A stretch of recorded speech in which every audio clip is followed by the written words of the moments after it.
144 ವರ್ಷಕ್ಕೊಮ್ಮೆ ಪ್ರಯಾಗ್ರಾಜ್ನಲ್ಲಿ ನಡೆದ ಮಹಾಕುಂಭಮೇಳ ಹಲವು ದಾಖಲೆಗಳನ್ನು ಸೃಷ್ಟಿ ಮಾಡಿದೆ.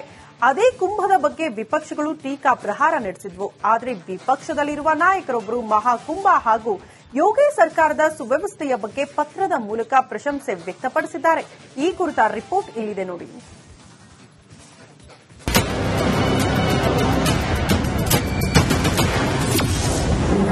ಮಹಾಕುಂಭದಲ್ಲಿನ ವ್ಯವಸ್ಥೆ ಬಗ್ಗೆ ಯೋಗಿಗೆ ಪತ್ರ.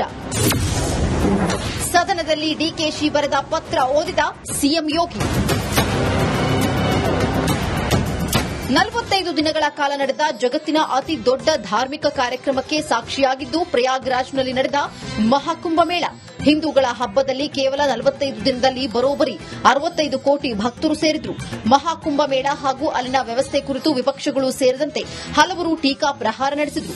ಆದರೆ ಮಹಾಕುಂಭ ಹಾಗೂ ಯೋಗಿ ಸರ್ಕಾರದ ಸುವ್ಯವಸ್ಥೆ ಕುರಿತು ಕರ್ನಾಟಕ ಡಿಸಿಎಂ ಡಿಕೆ ಶಿವಕುಮಾರ್ ಮೆಚ್ಚುಗೆ ವ್ಯಕ್ತಪಡಿಸಿ ಪತ್ರ ಬರೆದಿದ್ದಾರೆ.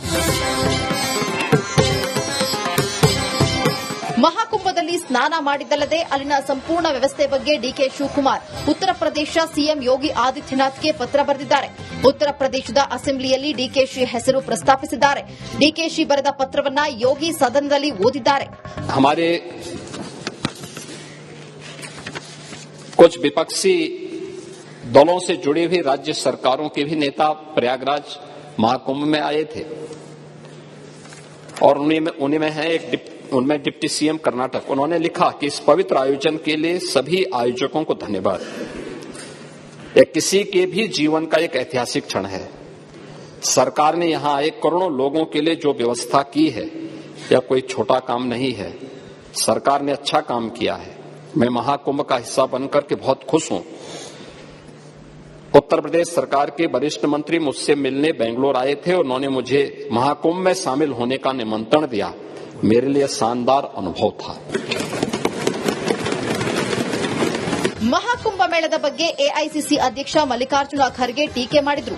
ಕುಂಭದಲ್ಲಿ ಸ್ನಾನ ಮಾಡಿದ್ರೆ ಪಾಪ ಹೋಗುತ್ತಾ, ಬಡವರ ಹೊಟ್ಟೆ ತುಂಬುತ್ತಾ ಎಂದಿದ್ರು. ಇನ್ನು ಕುಂಭ ಅನ್ನೋದು ಬಕ್ವಾಸ್ ಅಂತ ಲಾಲು ಪ್ರಸಾದ್ ಯಾದವ್ ಹೇಳಿದ್ರು. ಅಷ್ಟೇ ಅಲ್ಲ, ಕುಂಭಮೇಳದಲ್ಲಿ ಭಾಗಿಯಾಗದೆ ತೀವ್ರ ವಿರೋಧ ವ್ಯಕ್ತಪಡಿಸಿದ್ರು. ಇದಕ್ಕೆ ಸೆಡ್ಡು ಹೊಡೆದು ಪ್ರಯಾಗ್ರಾಜ್ಗೆ ಹೋಗಿದ್ದ ಕರ್ನಾಟಕ ಡಿಸಿಎಂ ಡಿಕೆ ಶಿವಕುಮಾರ್ ಪುಣ್ಯ ಸ್ನಾನ ಮಾಡಿದ್ರು. ಅಷ್ಟೇ ಅಲ್ಲ, ಅಲ್ಲಿನ ಸುವ್ಯವಸ್ಥೆ ಬಗ್ಗೆ ಯೋಗಿ ಸರ್ಕಾರಕ್ಕೆ ಪತ್ರ ಬರೆದಿದ್ದಾರೆ. अरे भाई, गंगा में डुबकी लेने से गरीबी दूर होती क्या? आपको खाना मिलता पेट को. मैं किसी की आस्था के ऊपर ठोस नहीं लगाना चाहता हूं. মহাকুম্ভ আমি নাইবা বললাম, ওটা এখন মৃত্যু কুম্ভ হয়ে গেছে, মৃত্যু কূপের মতো. আমি মহাকুম্ভকে সম্মান করি, আমি শ্রদ্ধা জানাই. ನೋಡ್ರಿ, 1000 ವಿರೋಧ ಮಾಡ್ಲಿರಿ, 1000 ಜನ ವಿರೋಧ ಮಾಡ್ಲಿ, ನನ್ನ ನಂಬಿಕೆ ಈಗ ನಾನು ನೋಡೋಣ ಕೇರ ಮಟ್ಟಕ್ಕೆ ಹೋಗ್ತೀನಿ. ನಮ್ಮವರೇ ಕೇಳ್ತಾರೆ, ನಮ್ಮ ಮಟ್ಟಕ್ಕೆ ಬರಲ್ಲ, ನೀನು ಅಲ್ಲಿಗೆ ಹೋಗ್ತಾ ಇದೆಯಾ ನೀನು ಅಂತ. It is my belief. ವಿಪಕ್ಷಗಳು ಏನೇ ಸೂಚನೆ ಕೊಟ್ಟರು, ಸನಾತನ ಹಿಂದುತ್ವದ ಬಗ್ಗೆ ಏನೇ ಹೇಳಿದ್ರು, ನನ್ನ ನಂಬಿಕೆ ನನ್ನದು ಎಂದು ಹೇಳುವ ಮೂಲಕ ಡಿಕೆಶಿ ತಿರುಗೇಟು ನೀಡಿದ್ರು. ಇದರ ಬೆನ್ನಲ್ಲೇ ಕರ್ನಾಟಕ ರಾಜಕೀಯ ಚಟುವಟಿಕೆಗೆ ಸಾಕ್ಷಿಯಾಯಿತು. ಇದೀಗ ಯೋಗಿ ಸದನದಲ್ಲಿ ಡಿಕೆಶಿ ಪತ್ರ ಓದಿದ್ದು ಯಾವಾಗ ಇನ್ಯಾವ ಮಜಲು ಪಡೆಯುತ್ತೆ ನೋಡಬೇಕಾಗಿದೆ. News desk, republic Kannada. 144 ವರ್ಷಕ್ಕೊಮ್ಮೆ ಪ್ರಯಾಗ್ರಾಜ್ನಲ್ಲಿ ನಡೆದ ಮಹಾಕುಂಭಮೇಳ ಹಲವು ದಾಖಲೆಗಳನ್ನು ಸೃಷ್ಟಿ ಮಾಡಿದೆ. ಅದೇ ಕುಂಭದ ಬಗ್ಗೆ ವಿಪಕ್ಷಗಳು ಟೀಕಾ ಪ್ರಹಾರ ನಡೆಸಿದ್ವು. ಆದರೆ ವಿಪಕ್ಷದಲ್ಲಿರುವ ನಾಯಕರೊಬ್ಬರು ಮಹಾಕುಂಭ ಹಾಗೂ ಯೋಗಿ ಸರ್ಕಾರದ ಸುವ್ಯವಸ್ಥೆಯ ಬಗ್ಗೆ ಪತ್ರದ ಮೂಲಕ ಪ್ರಶಂಸೆ ವ್ಯಕ್ತಪಡಿಸಿದ್ದಾರೆ. ಈ ಕುರಿತ ರಿಪೋರ್ಟ್ ಇಲ್ಲಿದೆ ನೋಡಿ.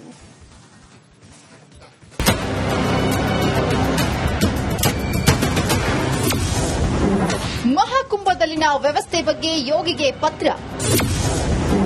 ಸದನದಲ್ಲಿ ಡಿಕೆಶಿ ಬರೆದ ಪತ್ರ ಓದಿದ ಸಿಎಂ ಯೋಗಿ.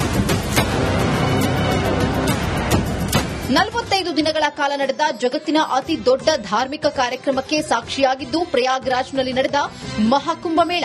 ಹಿಂದೂಗಳ ಹಬ್ಬದಲ್ಲಿ ಕೇವಲ 45 ದಿನದಲ್ಲಿ ಬರೋಬ್ಬರಿ 65 ಕೋಟಿ ಭಕ್ತರು ಸೇರಿದ್ರು. ಮಹಾಕುಂಭಮೇಳ ಹಾಗೂ ಅಲ್ಲಿನ ವ್ಯವಸ್ಥೆ ಕುರಿತು ವಿಪಕ್ಷಗಳು ಸೇರಿದಂತೆ ಹಲವರು ಟೀಕಾ ಪ್ರಹಾರ ನಡೆಸಿದ್ರು.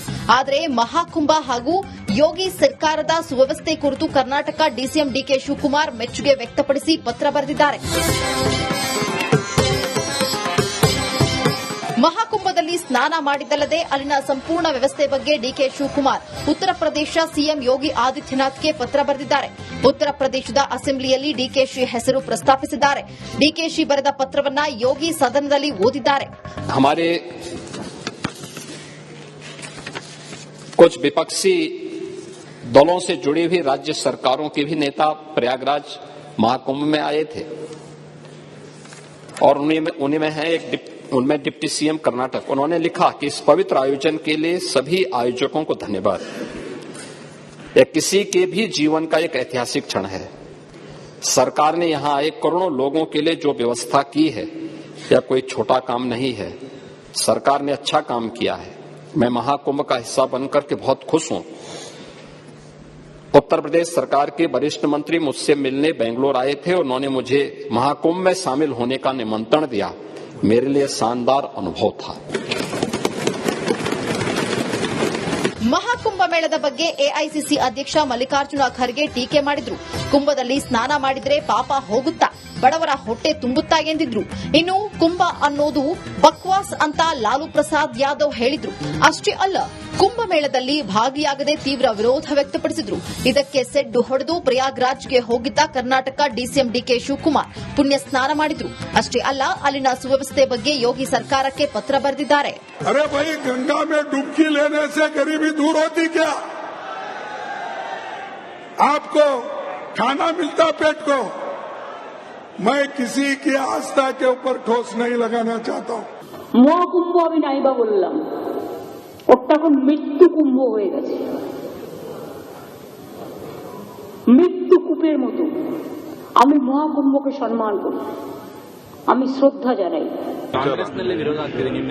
ನೋಡ್ರಿ, 1000 ವಿರೋಧ ಮಾಡ್ಲಿರಿ, 1000 ಜನ ವಿರೋಧ ಮಾಡ್ಲಿ, ನನ್ನ ನಂಬಿಕೆ ಈಗ ನಾನು ನೋಡೋಣ ಕೇರ್ ಮಟ್ಟಕ್ಕೆ ಹೋಗ್ತೀನಿ. ನಮ್ಮವರೇ ಕೇಳ್ತಾರೆ, ನಮ್ಮ ಮಟ್ಟಕ್ಕೆ ಬರಲ್ಲ ನೀನು, ಅಲ್ಲಿಗೆ ಹೋಗ್ತಾ ಇದೆಯಾ ನೀನು ಅಂತ. It is my belief. ವಿಪಕ್ಷಗಳು ಏನೇ ಸೂಚನೆ ಕೊಟ್ಟರು, ಸನಾತನ ಹಿಂದುತ್ವದ ಬಗ್ಗೆ ಏನೇ ಹೇಳಿದ್ರು, ನನ್ನ ನಂಬಿಕೆ ನನ್ನದು ಎಂದು ಹೇಳುವ ಮೂಲಕ ಡಿಕೆಶಿ ತಿರುಗೇಟು ನೀಡಿದ್ರು. ಇದರ ಬೆನ್ನಲ್ಲೇ ಕರ್ನಾಟಕ ರಾಜಕೀಯ ಚಟುವಟಿಕೆಗೆ ಸಾಕ್ಷಿಯಾಯಿತು. ಇದೀಗ ಯೋಗಿ ಸದನದಲ್ಲಿ ಡಿಕೆಶಿ ಪತ್ರ ಓದಿದ್ದು ಯಾವಾಗ ಇನ್ಯಾವ ಮಜಲು ಪಡೆಯುತ್ತೆ ನೋಡಬೇಕಾಗಿದೆ. News desk, republic Kannada. 144 ವರ್ಷಕ್ಕೊಮ್ಮೆ ಪ್ರಯಾಗ್ರಾಜ್ನಲ್ಲಿ ನಡೆದ ಮಹಾಕುಂಭ ಮೇಳ ಹಲವು ದಾಖಲೆಗಳನ್ನು ಸೃಷ್ಟಿ ಮಾಡಿದೆ. ಅದೇ ಕುಂಭದ ಬಗ್ಗೆ ವಿಪಕ್ಷಗಳು ಟೀಕಾ ಪ್ರಹಾರ ನಡೆಸಿದ್ವು. ಆದರೆ ವಿಪಕ್ಷದಲ್ಲಿರುವ ನಾಯಕರೊಬ್ಬರು ಮಹಾಕುಂಭ ಹಾಗೂ ಯೋಗಿ ಸರ್ಕಾರದ ಸುವ್ಯವಸ್ಥೆಯ ಬಗ್ಗೆ ಪತ್ರದ ಮೂಲಕ ಪ್ರಶಂಸೆ ವ್ಯಕ್ತಪಡಿಸಿದ್ದಾರೆ. ಈ ಕುರಿತ ರಿಪೋರ್ಟ್ ಇಲ್ಲಿದೆ ನೋಡಿ.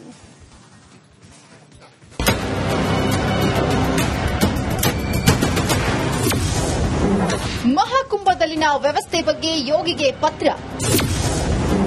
ಸದನದಲ್ಲಿ ಡಿಕೆಶಿ ಬರೆದ ಪತ್ರ ಓದಿದ ಸಿಎಂ ಯೋಗಿ.